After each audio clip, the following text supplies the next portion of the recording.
माता स्कंदमाता की कथा। प्राचीन काल में महादेव और महाकाली के ध्यान में लिपटी हुई जगह पर जब भीषण तूफान और आंधीवात आती थी तो सभी देवी देवता उस स्थान की सुरक्षा के लिए समूह बनाते थे। इस ध्यान मंदिर के मध्य भाग में विराजमान माता पार्वती का रूप था। वे दिव्य देवी के साथ 3 जगतों की धारणा करती थी, स्वर्ग, पृथ्वी और पाताल। माता पार्वती के रूप की दिव्यता और शक्ति का सबको बहुत गर्व था। वे अपने भक्तों के प्रति अत्यंत करुणामयी थी और उनकी समस्याओं का निवारण करने के लिए सदैव तैयार रहती थी। उनकी कृपा से ही धर्म की रक्षा होती थी और अधर्म का नाश होता था। प्राचीन काल के एक समय पर भूमि पर एक दुखी राजा था जिनका नाम तरकासुर था। वह राजा बड़ी अधर्मिक आचरण का पालन करता था और लोगों को परेशान करता था। तरकासुर ने अपनी बड़ी सेना के साथ भूमि के सभी महत्वपूर्ण स्थलों को कब्जा कर लिया था। वह भगवान शिव की तपस्या को भंग करने की दिशा में कई असल ही बना चुका था और उसकी महादेव के प्रति द्वेष बढ़ गया था। माता पार्वती ने यह सब समस्याओं का समाधान करने का फैसला किया और उन्होंने नया जन्म धारण किया जो कि माता स्कंदमाता के रूप में होगा। माता पार्वती ने अपने पारम्य द्वारा जन्म लिया और उनकी अनंत दिव्यता और शक्ति के साथ वह अद्वितीय देवी बनी। माता स्कंदमाता के रूप में वह अपने 2 हाथों में लकुट मूषक को पकड़े हुए दिखाई देती है, जिसका यह महत्व है कि उसकी अद्वितीय शक्ति और करुणा की प्रतीक्षा उसके चेहरे पर होती है। माता स्कंदमाता बच्चों के प्रति माँ की भावनाओं का प्रतीक है।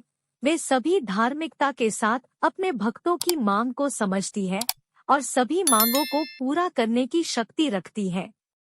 एक बार की बात है जब तरकासुर ने अपनी बढ़ती हुई सेना के साथ देवों का समूह धमका दिया तो वे भयानक युद्ध शुरू हुआ। देवी स्कंदमाता ने अपनी दिव्य सेना के साथ युद्ध की तैयारी की और वह अपने द्वारकृत्य को अद्वितीय तरीके से संपन्न करने लगी। वे लकुट मूषक के माध्यम से अपने भक्तों के लिए दिव्य आशीर्वाद देती थी और उनके माध्यम से युद्ध में सफलता की आशीर्वाद देती थी। युद्ध का दिन आया और बड़ी ही भीषण युद्ध हुआ। देवों और दानवों के बीच संघर्ष था और देवी स्कंदमाता ने अपनी दिव्य आशीर्वादों से अपने भक्तों की मदद की। उन्होंने तरकासुर के सेनापति को मांग में ले लिया और उसका वध किया। तरकासुर का वध हो गया और देवों ने माता स्कंदमाता की कृपा से विजय प्राप्त की। यह विजय धर्म की रक्षा के लिए था और उसका महत्वपूर्ण भाग देवी स्कंदमाता के आशीर्वाद का था।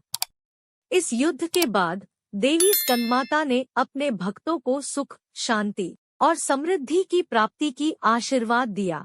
वे सभी देवों के साथ धर्म की रक्षा करने के लिए समर्पित थी और उनके भक्तों के प्रति अपनी असीम करुणा का प्रदर्शन करती थी।